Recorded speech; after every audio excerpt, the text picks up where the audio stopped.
Hello and welcome to Heiser Media's tournament coverage of the 2025 Mid-Atlantic Collegiate Championship presented by MVP Disc Sports in Steamburg, New York. I'm Emily Dale, joined by Alexis Kerman. How are you? Hello, I'm doing good. How are you doing? Oof, loving this tournament coverage. It is beautiful out here in upstate New York. It sure is, and it's very exciting. We have here on the lead card the University of Kentucky and Houghton University representing their D1 mixed teams. It looks like we've got a tight leaderboard up at the top. Kentucky's ahead by a couple strokes, but right behind them is Houghton, Eastern Mennonite, and Ohio. Yeah, and if you've seen this course, you know a lot can happen. It is some tight wooded fairways. It is upstate New York disc golf. And this is college disc golf. Yeah, so they are playing a team format. So there are 4 people per team. On the team, they have an odd pair who are going to tee on all the odd holes. And then all the even pairs are going to tee on all the even holes. So hole 1, for example, we have our odd pair. And then hole 2, it'll be the even pair for that team. So we have our blue team and red team here. Our odd pairs are teeing off first, and then after that, they're going to decide what the best shot is from that odd pair, and the even pair are going to throw those next shots to the pin. And then the odd pair will either putt out or throw another shot, depending on where their discs land. It's just regular scoring for that after they complete the hole. So that is our college disc golf team format. It's very exciting and very unique, I would say, in the disc golf world. Yeah, definitely different and really great explanation. So here is hole 1. You have seen this, but it is a par 3, 427 feet.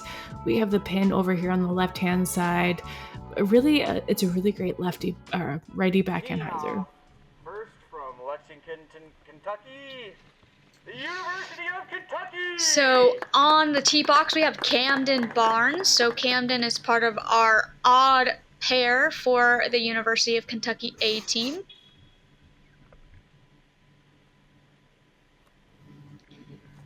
Backhand hyzer here.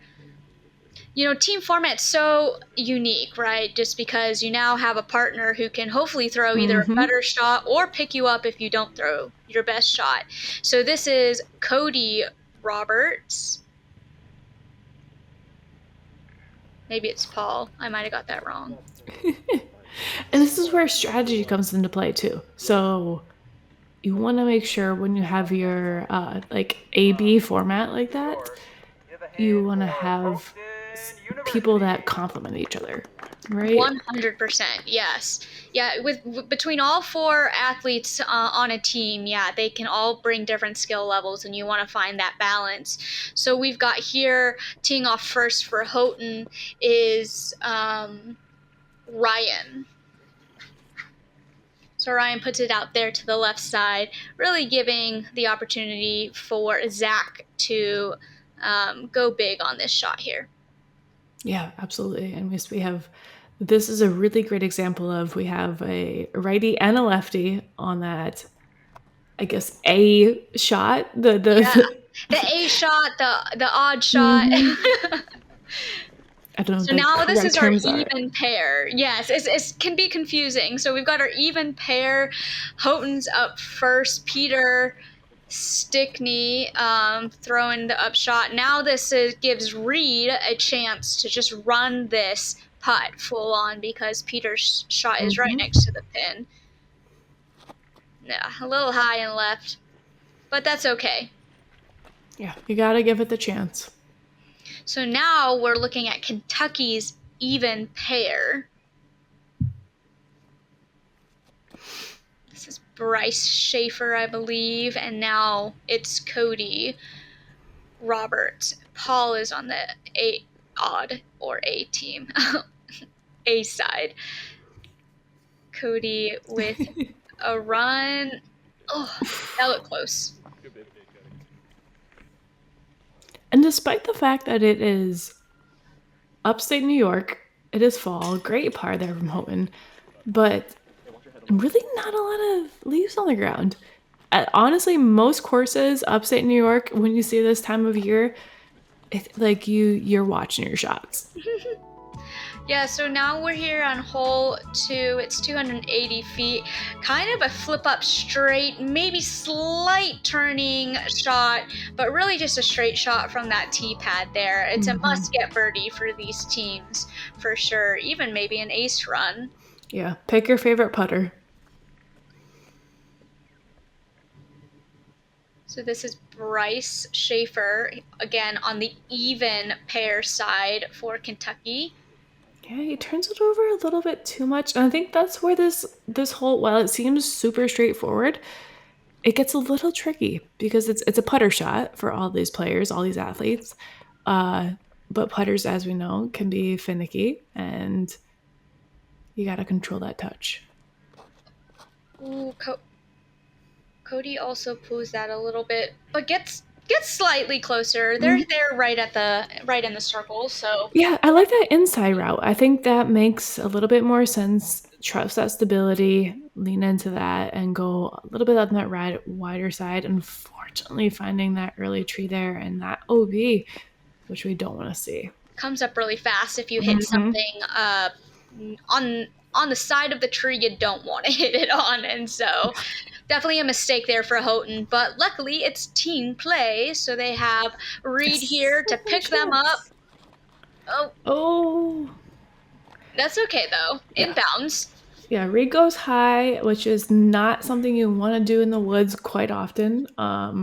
Just because when you go high, that means you miss high. But it worked out well, finding a way to get at that putt for the bird. Fortunately, get a little bit short, trying to find some ways to get creative. Yeah, you can kind of see it here with Houghton. It's a very weird feeling, this team format environment, right? Because in a way, there's a lot less pressure and you feel this support from your teammates. But as the odd or even pair, there's almost more pressure to ensure that, especially if your teammate didn't execute a shot, that you step up and execute that shot for the team, seeing you only get 2 chances at it and not the 4 chances with all 4 teammates for like a tee shot or an approach. So yeah, it's definitely creative. It's different, and it's hard to say if it's better or worse. It definitely is it's a different style. That's all it is to it. ooh, good putt. A little high, but it's in the chains. You can see the space. So Kentucky walks away with a birdie there, and Houghton with a par. Yeah, as we head into hole 3, this is another par 4, 681 feet. I mean, we know when we see almost 700 feet in the woods, it's going to be tight. So tight wooded fairways. Thankfully, there's not a ton of cabbage off like when you're off fairway, but it still makes it challenging as these athletes work all the way up to pin. So now we're back with Camden on the tee for Kentucky as part of the odd pair for the team. Throwing a forehand. We know Camden loves throwing a forehand. Yeah, I like that flex forehand play. I think that works really well to position yourself to snag a birdie on this hole specifically. It shapes well for it.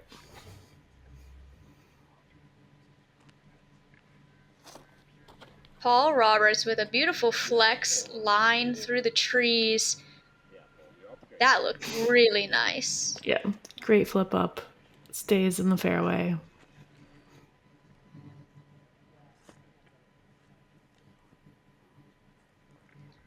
We've got Ryan throwing a forehand wide. That's okay. Almost a roller? I kind of like that play, though. He cut it over a little more than I think he wanted to, but the result was good in the end for them. Let's see if Zach can get further down, taking a very similar shape, but with a lefty turnover. Got a lot of the way down there.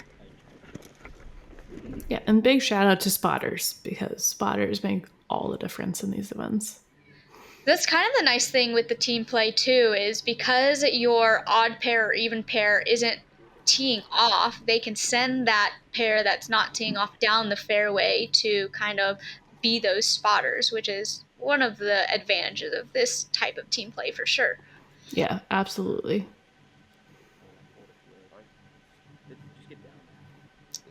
He got down there, but it looks like there might be quite a bit in the way on that putt. Yeah, and that's how these fairways work. I mean, I think that's one of the things I love a lot about in New England, I guess, disc golf a lot. Like this course really is a good example of it. Is there's fairways and they're very fair fairways, but if you're off those fairways, not good so luck. Yeah, I see the fairway you're talking about, Emily. It's just how do I stay on that? Exactly. It's there, but you got to make sure you stay there. Yeah, so this is where one of the upshots went. It's tough. Okay, right there. All right, Zach, throw it in. Let's go. Oh! I will say from experience, these little twiglets, they look so small and they look so minute, but they are so troublesome. It's twiglets in the world. All right, that run was a little low. I think those twiglets you're talking about that had some foliage on it got in Paul's way a little bit. Let's see if Camden can give it some more height, though. Do it. No. So close. Just a tough position for a putt in general, but they were all looking. They could see the basket on their approach shots, so I'm sure they're a little bummed of not getting the birdie, but this hole did average almost half a stroke over par in general, so a tough hole. Yeah, we'll have a little check-in here between across all the different teams we have here from all over the Northeast region. Progress. It's momentum made visible. A constant push towards perfection. Moment by moment, frame by frame, we're building towards something bigger. The time-lapse was my first 12-speed driver, but I knew it could be better. So we went back to the lab, tweaked the feel, the flight, and now it's what it was always meant to be. That's progress. Introducing the retooled time-lapse from the Simon line. No limits.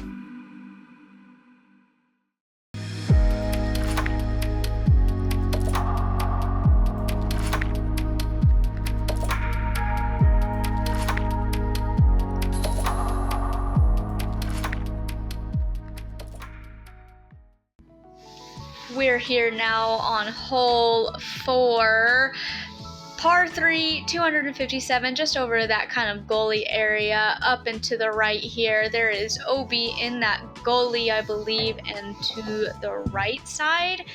This is another must-get birdie, I would say, for especially in team play. You've got 2 opportunities at it. Somebody should be able to get you there. Yeah, I like the forehand play, the righty forehand play I should play. I think that feels open. Honestly, at 257, that's basically a chip shot for most of these athletes. I think it's really cool when we talk about collegiate disc golf to just see the talent and the skills that they are having. I mean, we are watching our 3rd forehand in a row, and I think it's really cool to see, you know, the versatility of the skill level that they're bringing to the sport. Yeah, absolutely. So Reed got pretty close. See if Peter can get any closer. Ooh. Looks like it to me. I like that. Birdie. But like you said, this is a must get for all of these athletes out here. It's in their range. It's a chip shot. I know there's a lot in the way. There's a lot of that gully that you mentioned is, I swear, like you just think about it. And suddenly it's there. It's so much in your head. If it wasn't there, it wouldn't be like even in the equation. But so they both pick up a birdie. It's great for them. going into this next hole. Yeah, and here is hole 5. I love to see these longer par 4s, especially on these wooded fairways. This is a par 4, 713 feet on your hole number 5, and it's tight. You don't want to get off the fairway at all. You want to navigate, stay in the fairway. I think sticking with a fairway or mid-range is really the name of the game here. Yeah, placement shot, like you're saying, Emily, right? But again, with this team format, someone can be placement and someone can be... It's a go big. And that's I a love good it. spot there. Yeah. And that's what makes this fun. That's what makes it exciting with this team format.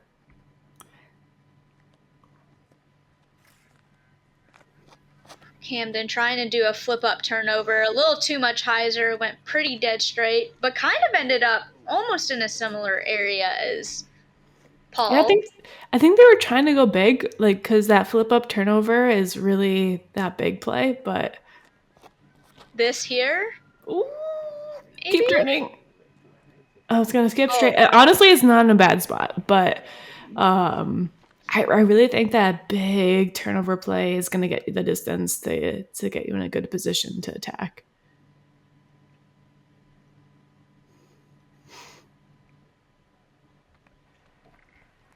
Zach Sisson up for Houghton here. Lefty turnover, trying to pan out into the fairway. Got a lot of distance off of that drive. You can maybe see the bat. No, you can't. I don't know what I'm talking about. This one's so doozy.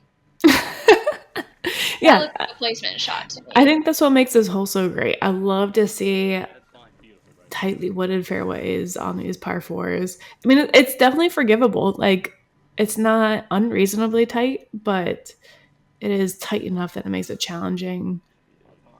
When, like you talked about this time of year, the scramble opportunity is definitely higher. But there is a lot of OB that pinches around that basket, so that's something that's definitely coming into play for them. This looks like it's going to go OB to the right side. Oh, he didn't make... Oh, just kidding, he did. Yeah, just too much hyzer on that forehand there. Good shape, but just too much hyzer on it. Oh, no. Early release definitely slipped on that. Oh. But that worked out so well. you don't question it when those things happen. Okay. No. A gift from the tree gods there. Nice up and down there for Kentucky. Yeah, and shout out to the spotters. I mean, what are we without spotters? I know that Rich Longer, and I believe it's Joe is his assistant TD.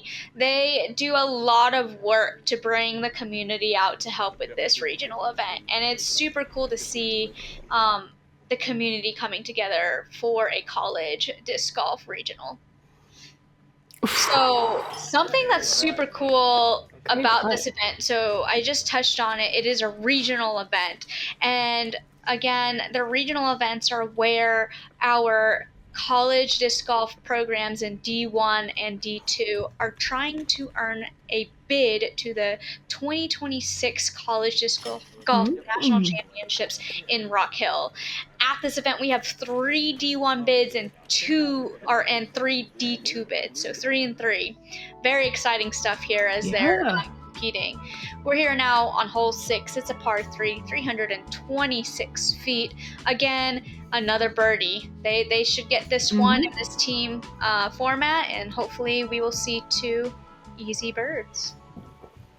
Maybe an 8 for fun. When you're looking at first of all, this is a beautiful fairway. But second of all, like, you're looking at this and you're like, we need this birdie, especially when the team format challenge. 100%. That was a great shot by Peter. Now we've got Reed.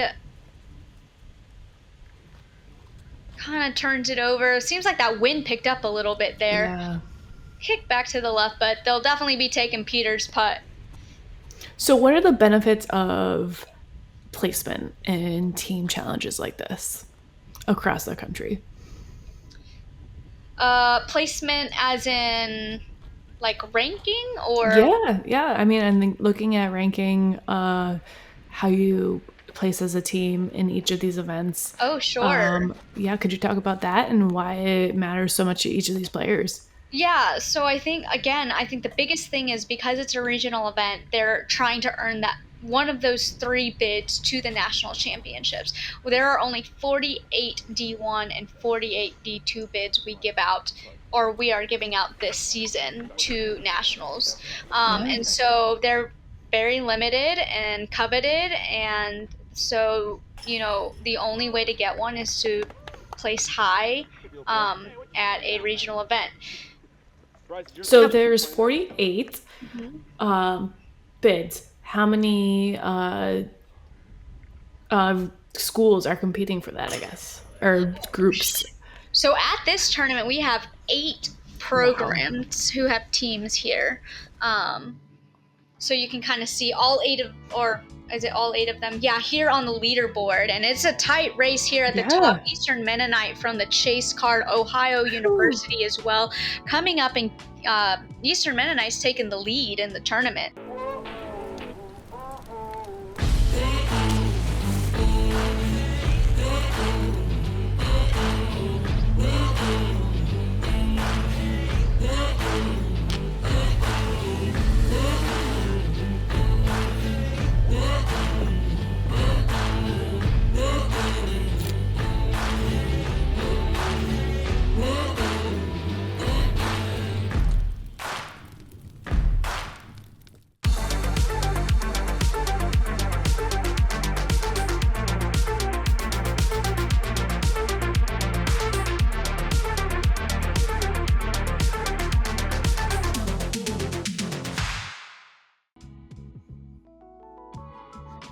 Yeah, I love to see it. I think it's I love this format. It's really, it's new as we get into hole 7. Another par 4. I love wooded par 4s. So I love to I'm here for it. It's a 623 feet par 4, hole 7. I mean, when you look at it, it's straight, right? Like you can see it, but there's just, a couple of trees in the way. That's all. Just a couple. Just a few. Oh, that was a mistake there by Ryan, Yeah, but luckily really. his teammate Zach is here to pick him right back up. Yeah, put on the hoodie though. I think that's another piece of the equation here is that it's getting cold. I don't know. I don't care who you are. If you are in upstate New York, the Northeast region in the fall time, it's cold. All right, and that changes everything. Ooh, he's in bounds. I think it's a little chilly, right? It seems like there's some wind is coming out of that big field, I believe, and coming through the trees. Luckily, Zach gets a decent amount of the way down there in some brush off and trees off to the right side, but good distance. And then this one is perfectly in the middle from Paul Roberts.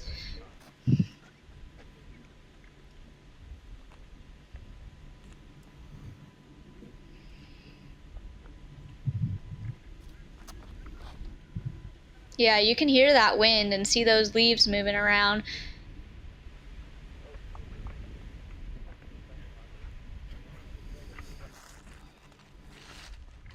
Bryce Schaefer up next for Kentucky, trying to flip it up. I think that tree's seen a couple. It's been around the block. Hits.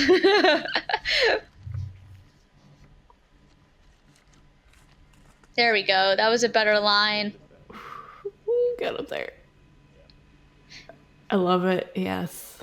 So at this point, we're kind of getting close to the end of the front 9 here. We've only got a couple more holes, and there's been a leader change, as we saw on that leaderboard update just a moment ago.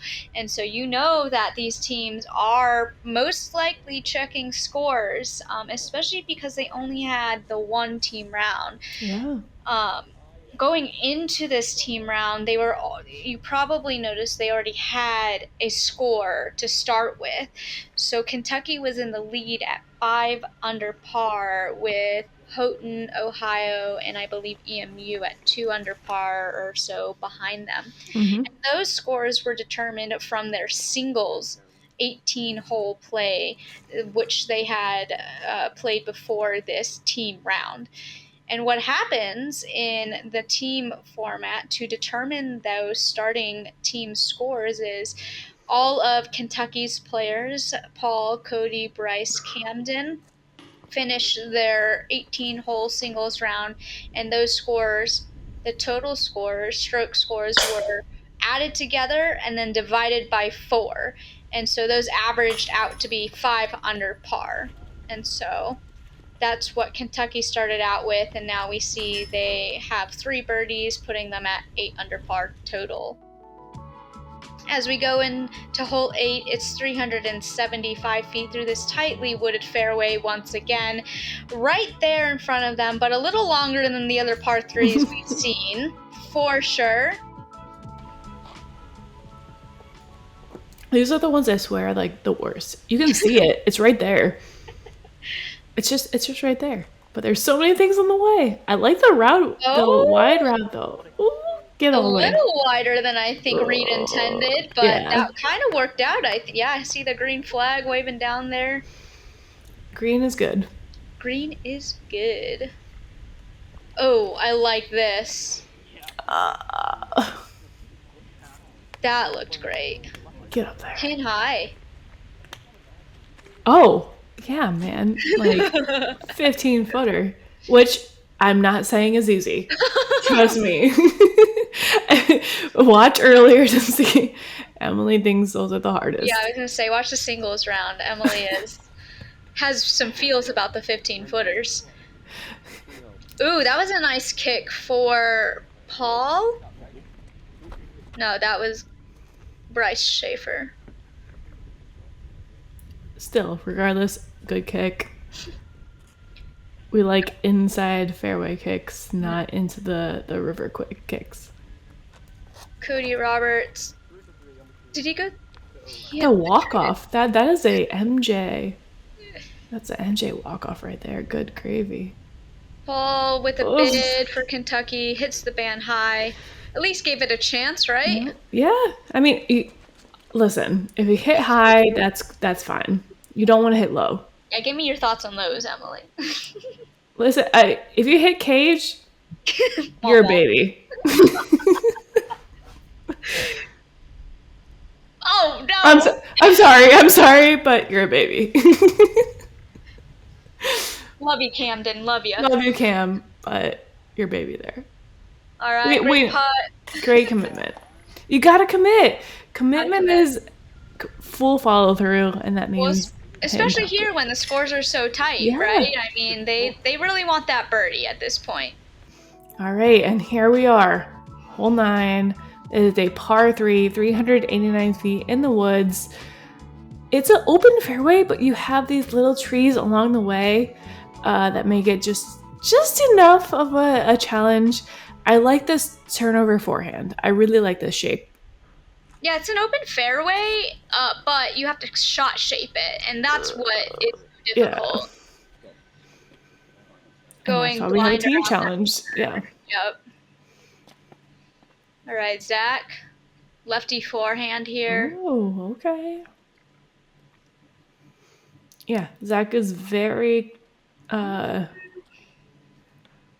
he's used to these northeast wooded fairways. He didn't like that shot, though. Not quite. Opportunity for Kentucky to try and put the pressure on and maybe gain a stroke. Yeah, I mean, they have the lead. They really just have to stick it out here. Yeah, I was going to say they have the lead against Houghton, but I think they've fallen behind Eastern Mennonite. Great. Yeah, I mean, great call out. That looked good, though. Got through a lot. Super clean shot there. Long putt. Oof.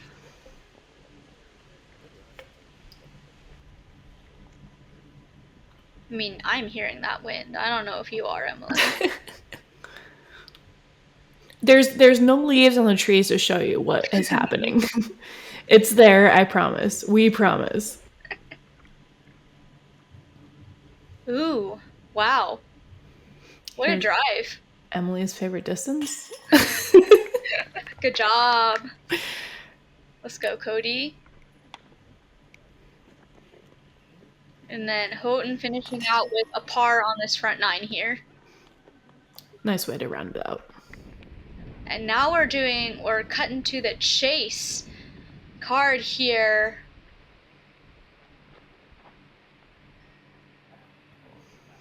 Get up there. So it was a shotgun start, Shoo. and so this chase card started on hole 3 ahead of hole 1 where our lead card started. Oh, So this is EMU and Ohio. EMU is going right now. Oh, the lefty turnover? Yeah, it's looking like a tight battle right here. They're all up on top of that hill. You can see that blue band, so... Ooh. Come on, So this is let's EMU, cash. Eastern Mennonites team. Ooh, that was a good bid. Jesse stepping up. Yeah, we've got Jesse Longenecker, who is our defending D1 2025 College Disc Golf National Champion in the individual division. Hitch chains. Come on, but Jesse. I know you can do better. With a Great putt there, okay? That 15-footer. I swear, I'm telling you, those are the worst. Cashed it, got a stroke back on Eastern Mennonite, it looks like. So that's super exciting. I know we'll be cutting to more of that on the back 9. But here we've wrapped up the front 9 with Kentucky and Houghton. And you see Eastern Mennonite 1 behind now. It's getting close. All right, so if you want more of this, I mean, look at Eastern EMU. It's working its way up. It is in between Houghton and University of Kentucky, who we have been seeing on this lead card coverage. You want to see more of that, make sure you check in on the back 9. But here is our quiz, which we all know Emily is terrible at. But who was the 2015 men's single collegiate disc golf national champion? Make sure you hit us up in the comments. Let us know what you think. Like, subscribe, and tune into the next round so that you can see what the answer is. I love it. This is exciting. They're fighting for some bids, so stay tuned.